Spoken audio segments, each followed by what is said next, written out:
11वी राज्यशास्त्र धडा पहिला राज्य स्टेट, त्याच्यामध्ये भाग दुसऱ्या भागामध्ये आपणाला राष्ट्रवाद नॅशनलिझम या संदर्भात माहिती पाहिजे आहे. राष्ट्रवाद ही एक विचार प्रणाली आहे. यामध्ये स्वतंत्र राज्यसंस्था स्थापन व्हावी, राष्ट्राचे संघटन सार्वभौम राज्यसंस्थेत व्हावे आणि नंबर 3 राष्ट्रीय स्वत्वाची जाणीव कृतीतून स्पष्ट व्हावी. या 3 गोष्टी अपेक्षित असतात. बघा, राष्ट्रवादासाठी या 3 गोष्टी अपेक्षित असतात. स्वतंत्र राज्यसंस्था स्थापन व्हावी, राष्ट्राचे संघटन सार्वभौम राज्यसंस्थेत व्हावे आणि नंबर 3 राष्ट्रीयत्वाची जाणीव, हे शब्द जोडायचे राहिलेत, राष्ट्रीयत्वाची जाणीव कृतीतून स्पष्ट व्हावी. म्हणजे या ठिकाणी स्वतंत्र राज्यसंस्था स्थापन व्हावी अशा प्रकारचा विचार राष्ट्रवादामध्ये असतो. राज्यसंस्था म्हटलं की मग भूप्रदेश, लोकसंख्या, शासन आणि सार्वभौमत्व या 4 गोष्टी जेव्हा असतात तेव्हा त्याला आपण राज्य म्हणत असतो. म्हणून जो समूह विशिष्ट भूप्रदेशावर राहतो आणि तो भूभाग स्वतःच्या अखत्यारीत अधिकारात यावा आणि स्वतंत्र आपलं राज्य स्थापन व्हावं असं त्या समूहाची भावना असते. आणि मग हे समूह सार्वभौम राज्यसंस्थेत ह्या लोकांचं संघटन व्हावं. हे सगळे लोक स्वतंत्र अशा भूप्रदेशामध्ये स्वतःच्या स्वतंत्र सार्वभौम राज्यामध्ये त्या लोकांचं एकत्रीकरण व्हावं. म्हणजेच त्या राज्यामध्ये असणाऱ्या लोकांमध्ये अशी स्वरूपाची एकात्मता स्थापन व्हावी जेणेकरून त्या भूभागातील सर्व लोक त्यांच्या कल्याणाचे निर्णय ते स्वतः घेऊ शकतील.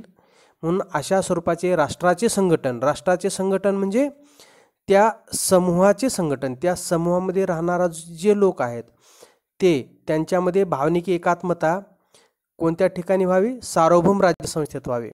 म्हणजे स्वतंत्र असा निर्णय घेण्याच्या दृष्टीने स्वतंत्र असा सार्वभौम राज्य असावे आणि राष्ट्रीय स्वत्वाची जाणीव कृतीतून व्हावी. राष्ट्रीय स्वत्वाची जाणीव म्हणजे आम्ही सर्व एक आहोत हे म्हणत असताना आपली कृती ही समूहासाठी असणं आवश्यक आहे, आपल्या भूप्रदेशासाठी, आपल्या राज्यासाठी असणं आवश्यक आहे. म्हणून राष्ट्रीयत्वाची जाणीव आम्ही म्हणतो की राष्ट्रीयत्वाची जाणीव असली पाहिजे आणि आम्ही जर समाजासाठी किंवा सामूहिक लोकांसाठी जर काहीच करत नसो किंवा राज्यासाठी काही करत नसो, एकात्मतेसाठी जर काहीच करत नसो तर त्याला राष्ट्रवादी वृत्ती असं म्हणता येणार नाही. म्हणून राष्ट्रीय स्वत्वाची जाणीव ही कृतीतून झाली पाहिजे. म्हणजे प्रत्येक समूहातील व्यक्तीला काही ना काहीतरी राष्ट्रीयत्वासाठी या राज्यासाठी काहीतरी करण्याची उमेद त्याच्या मनामध्ये असली पाहिजे. म्हणून स्वतंत्र राज्यसंस्था स्थापन व्हावी म्हणजे आपला भूभाग स्वतंत्र व्हावा, निर्णय आपले घेता यावेत, आपण कुणाच्याही गुलामगिरीत असता कामा नये आणि हे सर्व लोक एकत्रितरित्या त्या राज्यसंस्थेत, सार्वभौम राज्यसंस्थेत हे संघटन झालं पाहिजे. हे लोक दुसऱ्याच्या नियंत्रणाखाली एकत्र येणं उपयोगाचं नाही, तर स्वतः सर्वांनीच विशिष्ट भूप्रदेशामधील त्या सार्वभौम सत्तेमध्ये एकत्र येणं आवश्यक आहे, राष्ट्राचं संघटन.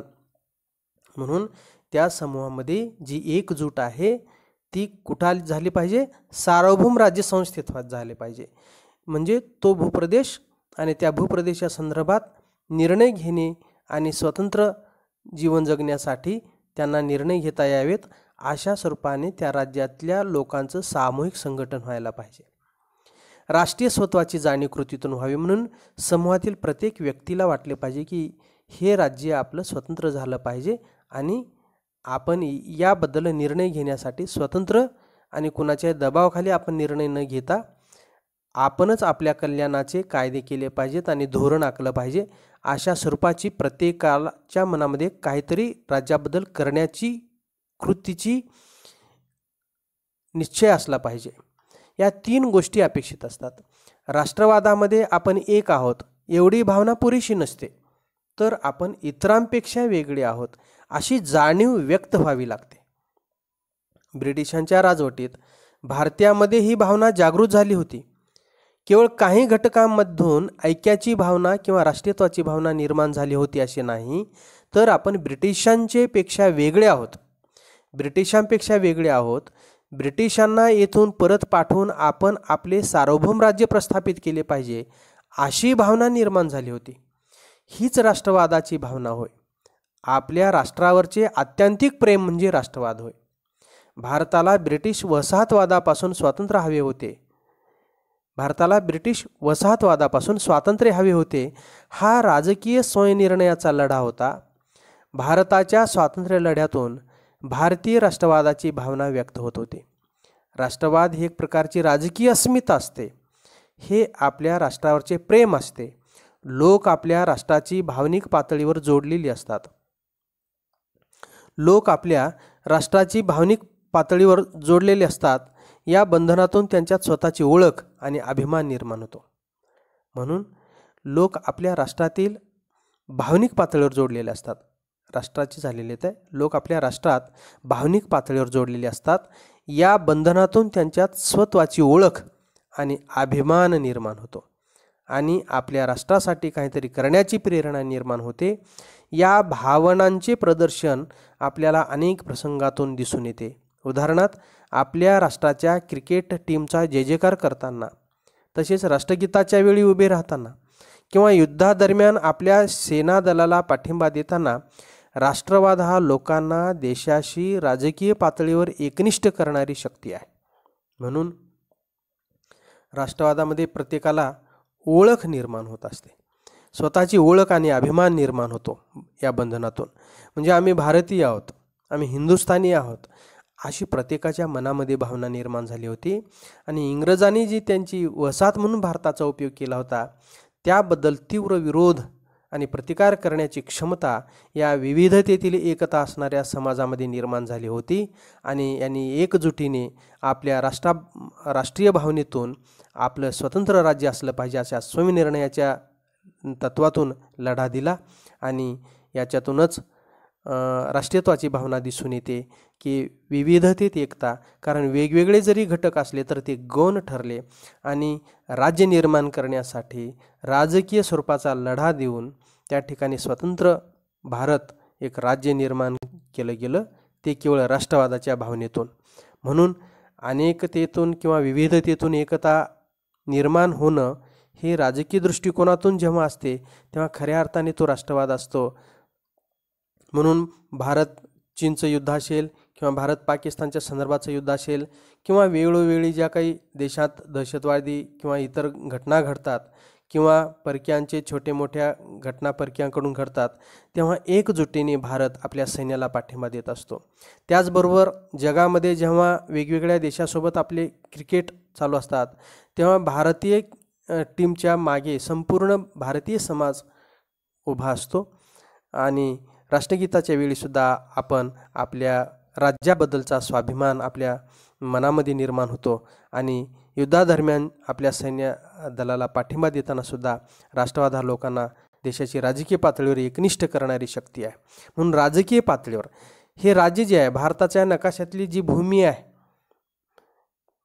त्या भूमीबद्दल मनामध्ये अत्यंतिक प्रेम असणे, अशा प्रकारे या भूमीवर राहणाऱ्या प्रत्येक लोकांमध्ये आम्ही एक आहोत अशी भावना निर्माण होणे आणि या भूमीच्या संरक्षणाची संपूर्ण जबाबदारी प्रत्येकाने व्यक्तिगत जीवनामध्ये घेणे, अशा स्वरूपाचा विचार, अस्मिता, प्रेम, भावना, ऐक्य म्हणजे राष्ट्रवाद. राष्ट्रवादाची काही वैशिष्ट्ये आहेत. राष्ट्रवादी एक अशी शक्ती आहे की जी एकता निर्माण करू शकते. म्हणून नॅशनलिझममध्ये समाजामध्ये एकता निर्माण होत असते, युनिटी होत असते आणि इंटिग्रिटीही होत असते. तसेच ती एखाद्या गोष्टीचा नाश देखील करू शकते. त्याचे प्रागतिक राष्ट्रवाद आणि आक्रमक राष्ट्रवाद असे वर्णन केले जाते. म्हणून राष्ट्रवादाचे प्रागतिक राष्ट्रवाद आणि आक्रमक राष्ट्रवाद असे वर्णन केले जाते दोन प्रकारामध्ये. म्हणून राष्ट्रवाद एक अशी शक्ती आहे जी एकता निर्माण करू शकते. आपल्या भूमीबद्दलचं प्रेम, आत्मीयता, अस्मिता. ज्या राष्ट्रवादात आपण केवळ इतरांपेक्षा वेगळे आहोत अशी भावना असते, तो राष्ट्रवाद समाजाला त्रासदायक नसतो. बघा, ज्या राष्ट्रवादात आपण केवळ इतरांपेक्षा वेगळे आहोत अशी भावना असते तो राष्ट्रवाद समाजाला त्रासदायक नसतो, तर कित्येक वेळेला त्यामधून प्रगती साधता येणे शक्य असते. कारण आपण इतरांपेक्षा वेगळे आहोत, आपण इतरांना मदत केली पाहिजे ही भावना येऊ शकते. त्यामधून इतरांची प्रगती साधू शकते. यालाच प्रागतिक राष्ट्रवाद म्हणतात. समाजाला एकत्रित करून विकास साध्य करण्याची क्षमता प्रागतिक राष्ट्रवादामध्ये असते. तसेच ज्या राष्ट्रवादात आपण इतरांपेक्षा वेगळे आहोत, याच्या पलीकडे जाऊन आपण इतरांपेक्षा श्रेष्ठ आहोत ही भावना मूळ धरू लागते, तो राष्ट्रवाद म्हणजे आक्रमक राष्ट्रवाद होय. अर्थातच आपण इतरांपेक्षा श्रेष्ठ आहोत या भावनेतूनच इतरांना राज्य करता येत नाही, आपणच त्यांच्यावर राज्य केले पाहिजे ही भावना निर्माण होते आणि त्यातून आक्रमक राष्ट्रवादाचा जन्म होतो व साम्राज्यवादाचा प्रसार होतो. उदाहरणार्थ हिटलरच्या काळातील जर्मनी.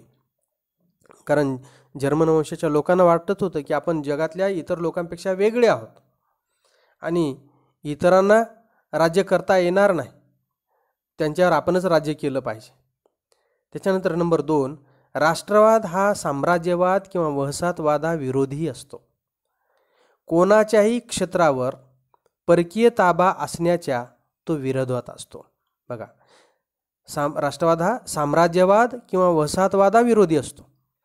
म्हणून जगामध्ये अशा स्वरूपाच्या साम्राज्यवादी आणि वसाहतवादी ज्या विचारसरणी आहेत त्यांना विरोध करण्याची क्षमता त्यांच्यामध्ये असते. त्यालाच आपण अशा प्रकारचा वसाहतवाद विरोधी राष्ट्रवाद किंवा साम्राज्यवाद विरोधी राष्ट्रवाद म्हणतो. कोणाच्याही क्षेत्रावर परकीय ताबा असण्याच्या तो विरोधात असतो. म्हणून कोणत्याही देशाच्या क्षेत्रावर जर ताबा मिळविणारा कोणी देश असेल साम्राज्यवादी विचाराचा किंवा वसाहतवादाचा, तर अशा विचाराला विरोध करणारा तो असा राष्ट्रवाद असतो, ज्याला आपण साम्राज्यवाद विरोधी किंवा वसाहतवाद विरोधी राष्ट्रवाद म्हणतो.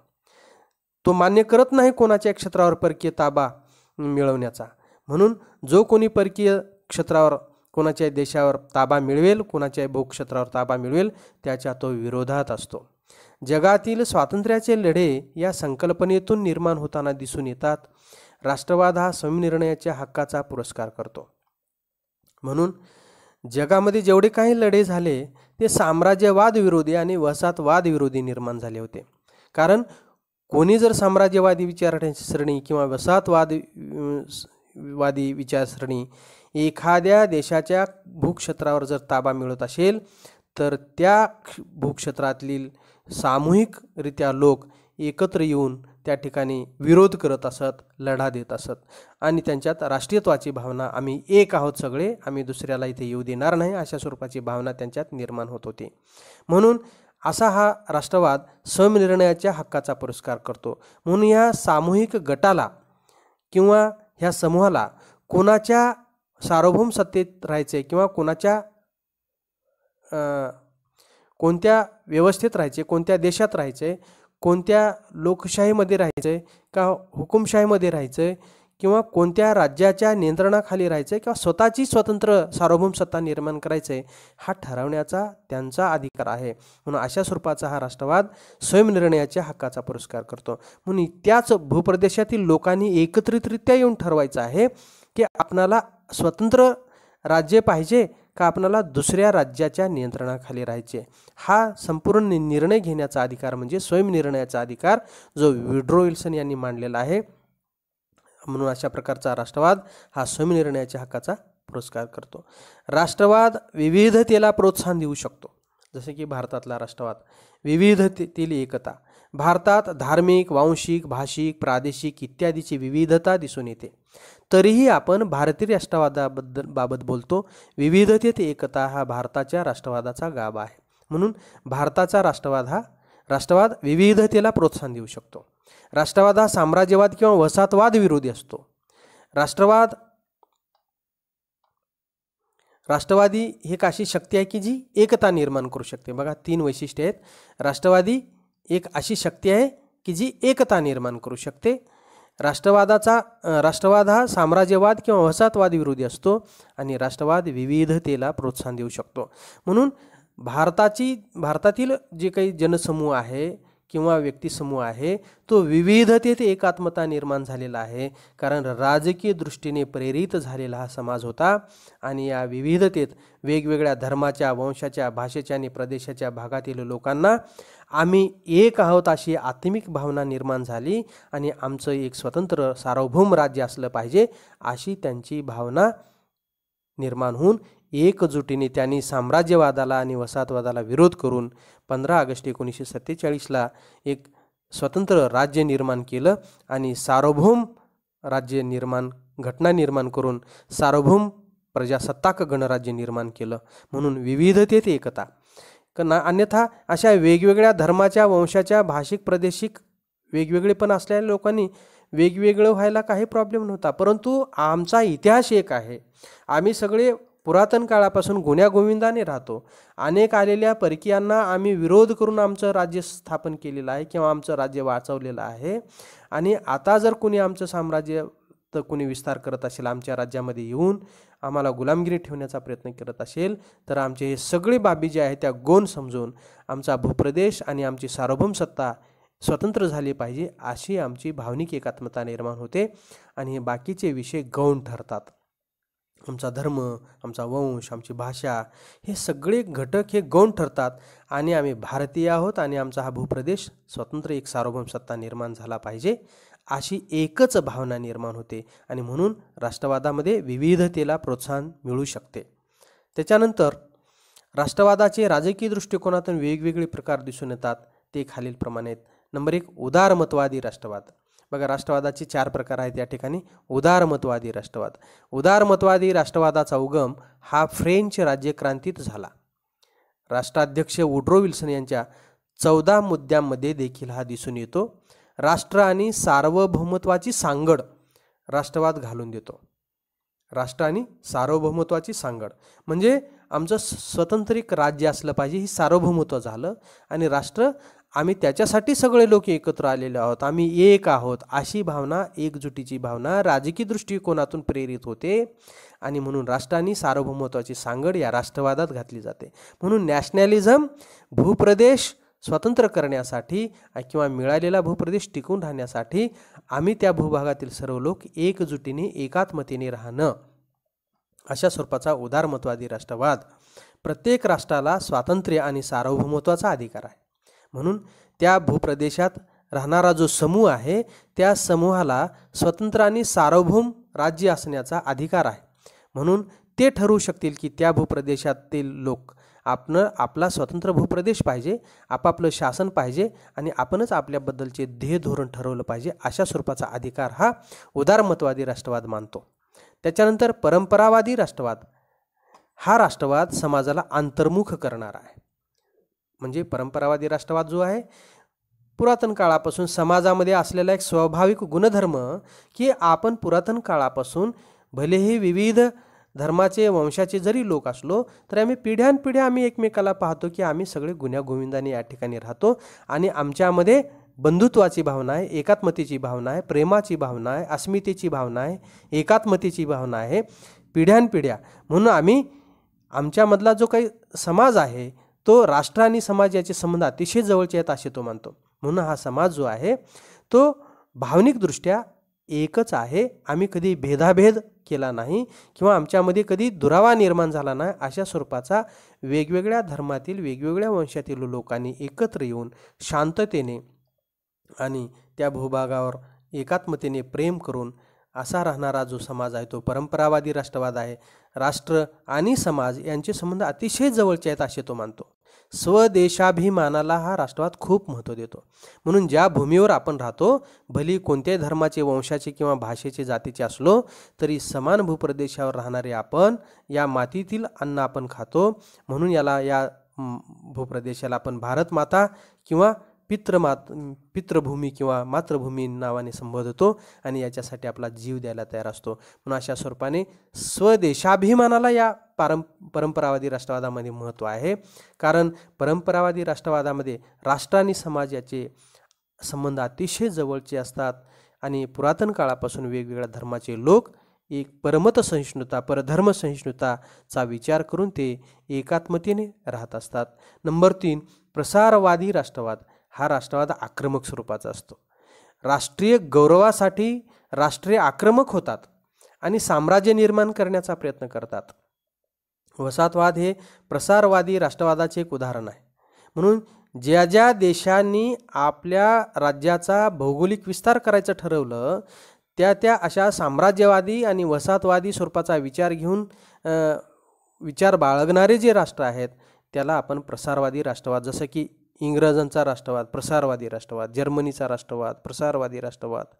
आणि मग अशा प्रसारवादी राष्ट्रवादाला आपण राष्ट्रीय गौरवासाठी, म्हणजेच जगामध्ये आम्हाला कोणीतरी आमचा गौरव करेल आणि किंवा आमच्या देशातील लोकांना त्याचा मोठेपणा वाटेल, यासाठी या राष्ट्रीय गौरवासाठी राष्ट्र आक्रमक होतात आणि साम्राज्य निर्माण करण्याचा प्रयत्न करून शेजारी राज्यांना ते त्रास देत असतात. नंबर 4, वसाहतवाद विरोधी राष्ट्रवाद. हा राष्ट्रवाद राष्ट्राच्या स्वातंत्र्य लढ्याच्या संदर्भात बघितला जातो. म्हणून आतापर्यंत जगामध्ये जे लढे झाले ते वसाहतवाद विरोधी राष्ट्रवादाचे झाले. वसाहतवाद विरोधी लोक एकत्र येऊन आपल्या भूप्रदेशावर आत्यंतिक अस्मिता असणारे लोक बलिदान देण्यासाठी तयार झाले आणि एकजुटीने अशा या साम्राज्यवादी आणि वसाहतवाद विरोधी बाबी ज्या आहेत त्यांनी लढा दिला. म्हणून वसाहतवाद आणि साम्राज्यवाद विचाराचे जे राष्ट्र आहेत त्यांना एकत्रितरित्या सामूहिकरित्या त्या भूप्रदेशातील लोकांनी तीव्र विरोध करून त्यांना त्या ठिकाणी स्वातंत्र्य लढ्याला सामोरं जावं लागलं. म्हणून भारताच्या स्वातंत्र्य दरम्यान भारताने या राष्ट्रवादाचा अनुभव घेतलेला आहे. म्हणून भारताच्या स्वातंत्र्य लढ्याच्या दरम्यान भारतामध्ये वसाहतवाद विरोधी भूमिका निर्माण झालेली होती किंवा विचार निर्माण झालेले होते आणि तो टोकाचा असतो, त्याच्यामुळे वाईटाचा ते नाश करत असतो. म्हणून अशा स्वरूपाने जेव्हा 1942ला मोठे आंदोलन झालं, तसेच 1929-30 अशा स्वरूपाच्या संपूर्ण देशभर सभा घेतल्या गेल्या, तेव्हा हळूहळू आत्यंतिक टोकाच्या राष्ट्रीयत्वाची किंवा राष्ट्रवादाची भावना लोकांमध्ये निर्माण झाली. या वसाहतवादाच्या संदर्भात आणि इंग्रजांच्या विरोधात तीव्र आंदोलनाने लढा निर्माण करून स्वातंत्र्य मिळवलं. म्हणून अशा वसाहतवाद विरोधी राष्ट्रवाद जो आहे हा राष्ट्रवाद राष्ट्राच्या स्वातंत्र्य लढ्याच्या संदर्भात बघितला जातो आणि म्हणून स्वातंत्र्य स्वरूपाचे जे लढे आहेत ते वसाहतवाद विरोधी असतात.